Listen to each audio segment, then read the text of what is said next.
So I got tweeters up on the A pillars.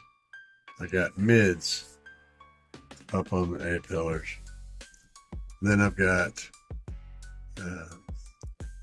two big door speakers, 6.5s down on the doors. And then I've got two tweeters down on the doors. And I've got a subwoofer up here in the middle. Then, of course, in the back, I've got four big subs in the back. So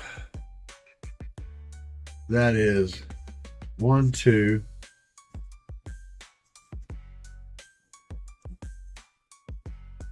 3, 4, 5, 6 together. We're going to call them 5 and 6, and then we're going to call this 7 and 8, and this guy is 9, and back in the back is 10. That's 10 channels. And currently, as it stands, I have the JL, which has 4 channels,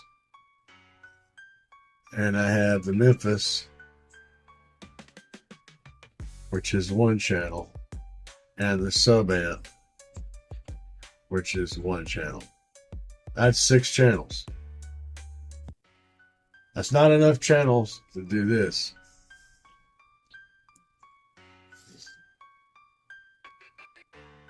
So my DSP has 6 channels. Again, that matches up with that, but it doesn't match up with this. Now, this little guy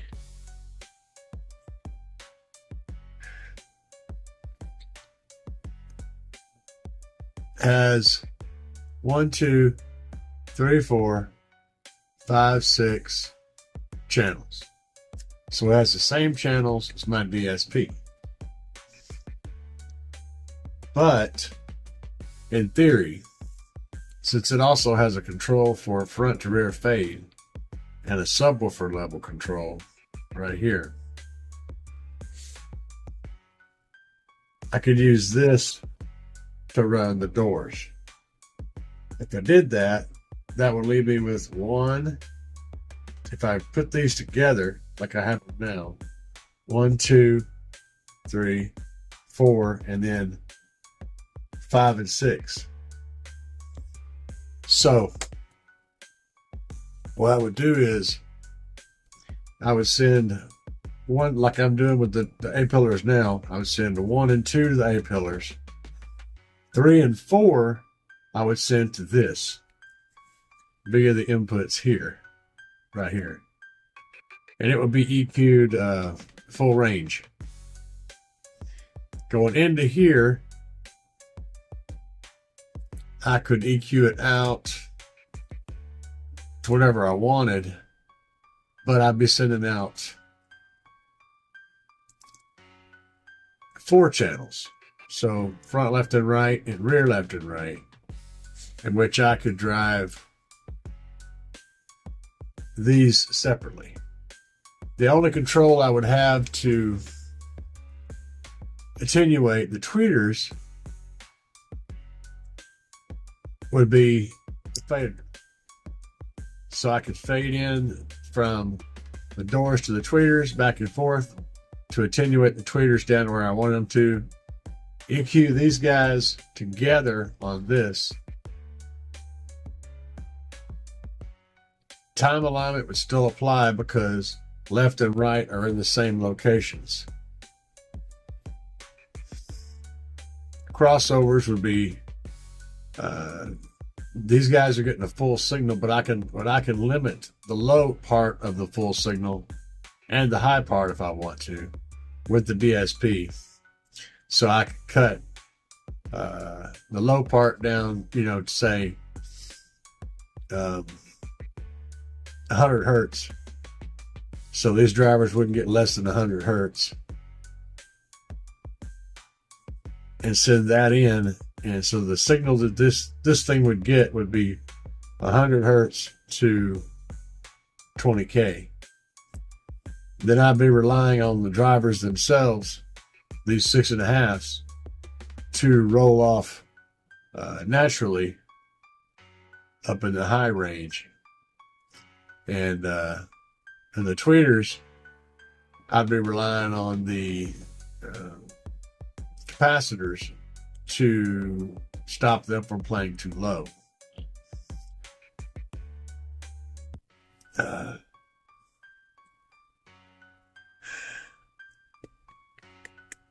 Decisions. Now, I could also do something slightly different. So these guys here could be made into tweeters. I don't know about the little ones. I may just leave dummies in there and then just put tweeters here, wire these up in series with the ones in the doors. So I'd be sending, taking this out of the equation, I'd be sending the signal to these would not be considered anymore. But that would give me a good EQ. The problem is the time alignment on the dash of the A-pillars would be the same as the time alignment in the doors, which is pretty sloppy, and that wouldn't make the best imaging. But are we really concerned about that too much? Decisions. So when I was wiring up the front stage in my Tahoe, I had the foresight to run separate wires for each of the door drivers. So right now I have 2 6.5s at each door, and each one of those has its own channel running from the amplifier. So I've ran 2 separate sets of speaker wires on both sides, which will enable me to quite easily use one set for the mids and then one set for the tweeters, which means they run all the way back to the amplifier, which is a 4-channel amplifier, and I can just move 2 of those wires to the other channels and hook them up to tweeters in the doors. Bob's your uncle. And that would give me four individual channels to control front, left, and right, mid-tweeter combos. That leaves the dash out though. Or not the dash, but the A-pillars. So I'm still deciding on exactly how I'm doing this. Now, while I do like my DSP and being able to control all the channels individually and timeline everything, I also like the thought of being able to control all the signal with a master EQ from one location. Okay, since I want to be able to still use the DSP as my source, I need to run out of the DSP through this and not interrupt the stereo line going to the DSP, and that would also give the DSP a full range signal to work with, and then the signal coming out of it going to the JL 450/4, I can run it through here. Now the other part of the equation is, where would I put this thing in? There's not really a mounting location in this area, which is where I would want it to be. Thought about mounting it up here, but there's nowhere to put it up here either, which would be another good spot. So yeah, I've got a separate signal running from this one and this one, running all the way back to the amplifier. That makes figuring that part out kind of easy. I can just split that up and have one wire, one set for both together, and then one set for the tweeters together. Ultimately, I need more channels on my DSP. And like I said, that still leaves the question of, where do I put this at? You know, I mean, in theory, I could move controls around and mount it up here. Another option too is I could eliminate this head unit and run a different source unit up here. But I do like being able to watch movies and videos on this head unit, so that's kind of an out. That's one of my best means of therapy, is being able to turn it on and watch videos and movies that I've got stored on my card. So that's pretty much a thing that's going to have to stay. Plus, I may end up putting my tablet back in here, which attaches to the screen of this and provides me with a larger screen. And then that would ultimately go feed straight into the DSP, and so it would bypass this completely. So yeah, I'm always telling you guys, planning is a huge part of this, and you want to think everything through to its conclusion before you start making big purchases and things like that. You've got to do a tremendous amount of brain work to make sure that you have a plan that you can follow through to the end. And I also suggest that you not only have a plan, but you also have several contingencies in case things go a little bit askew to what your plan is ahead of time before you start even ordering equipment. There are some known factors though. Like for example, I know that I'm going to be putting pods up here. That's not going to change regardless. I know what drivers are going in here initially anyway. That's not going to change regardless. I know what equipment I have to work with and what budget I have to purchase more. Those are known factors as well. What I don't know for sure is how I'm wiring this. There's many different ways that could go. So wiring is a big variable that I need to plan. These are just some examples of some of the things to think about whenever you're getting ready to do to make a big change to a system or to do a fresh new install on a brand new vehicle. Considering all the variables that you have, take all your known factors, write them down. Then consider all your variables, the things that you could do one way or another, and think through the process. You know, which way is going to give you the best options, which is going to give you the best outcome, and which of those outcomes meets the plan that you have as far as how it's going to sound and how it's going to be used. Those are things to consider. Now, as for me, I know that my system is going to be as versatile as I am. So in other words, it's going to do sound quality duty whenever I'm just chilling out. It's going to do rock out duty whenever I'm stunt walling or showing off or just in the mood for some loud cranking guitar and rock and roll.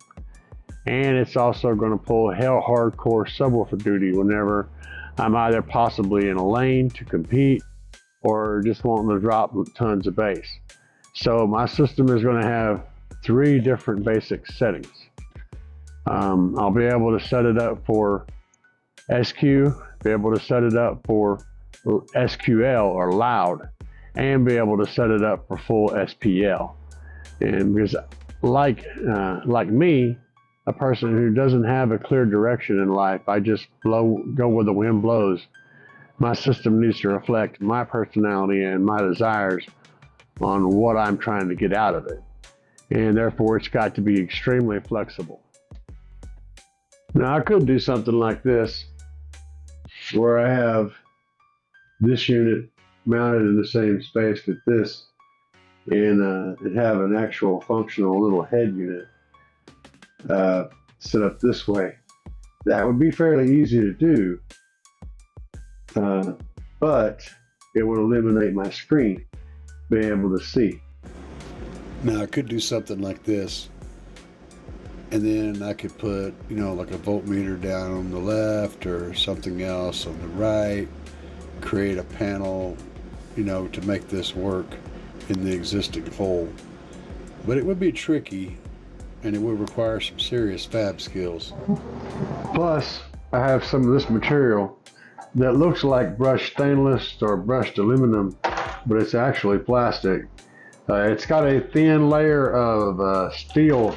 It actually is steel I'm pretty sure on top, if we look down here, you can see this is the layer. Maybe aluminum, I don't know. It's got a thin layer of metal over the top of it, which could be used to create, you know, a thing.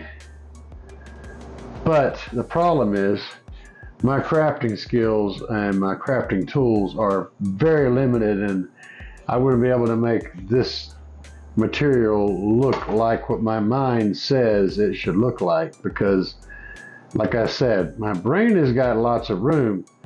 My hands and my tools are not nearly so talented. Now that said,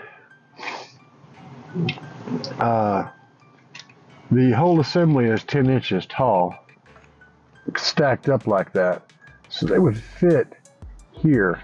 If I leave the AC controls where they are, it would put the top coming up about right here, which is completely blocking those AC vents, but acceptable. And the width-wise is 11 1/4 edge to edge on the tablet, so it would fit about there. So it could theoretically fit. Now if I moved the AC controllers and the seat position, or the foot pedal controllers down to the bottom, out of there, I could fit quite easily the 10 inches in height and the 11 1/4 sideways. It would require refabricating this whole panel though. So essentially, I would have to move both of these guys to a different location, pull this whole panel out completely, create a big open hole here, and then cut the stainless to fit, provide some sort of surface to mount the tablet to, which would come up to about the top of this one, all the way over to the edge, and then down quite a ways, and it would leave a few inches at the bottom to put the controls in, or I can move the whole tablet down and put the controls at the top. Wouldn't be ideal for watching videos, but you know, these are just options that I could do if I wanted to do that, and I'm still undecided as to how I'm playing this game. Now, since my sub-enclosure box ends right there, I could move the controls here to here. This would eliminate pretty much being able to use this as a tray, which I very much do use it as a tray. Or I could move the controls back into into this area.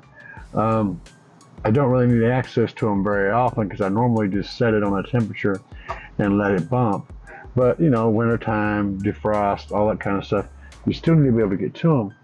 Now, the problem is down in here, these two screws and these two screws here screw into a metal bracket. So there's not any real room underneath the floor, but the tray that I use up here only comes down, you know, it leaves several inches of space underneath it. So there's a couple options to move the controls. So that kind of leaves me with what I do here. So if I was to do this fancy cutout deal, essentially what I would do is the whole top part of the panel would be left flat and the tablet would be mounted directly onto there. I'm not going to do any fancy enough work to recess the tablet into a frame or anything. And I'll be using a on-the-go 90 to come out of the tablet to go into the panel. So you'd see the wire coming out of the tablet and going to the panel. And then all I would actually have to do is the two cuts I have to make, essentially, is the shape of this hole, right? And then the shape of the two devices I'm going to mount in the hole. So I'd have to cut out two holes down here for the DAC and the EQ, and and then leave the rest of the panel flat to mount the tablet to. The same way I mounted it back in the day to the screen on this. I could just use double-sided tape, mount it down, and Bob's your uncle. It's more doable. I could use the existing trim piece here as a guide to cut that panel out, but I don't think my jigsaw would work good enough to make that look clean, because this would be a very visible edge and would have to be very, very, very nice. And there's not much room. It could recess in here a little bit, but you're still going to be able to see this edge no matter how good it is. So that's going to make for an interesting cut.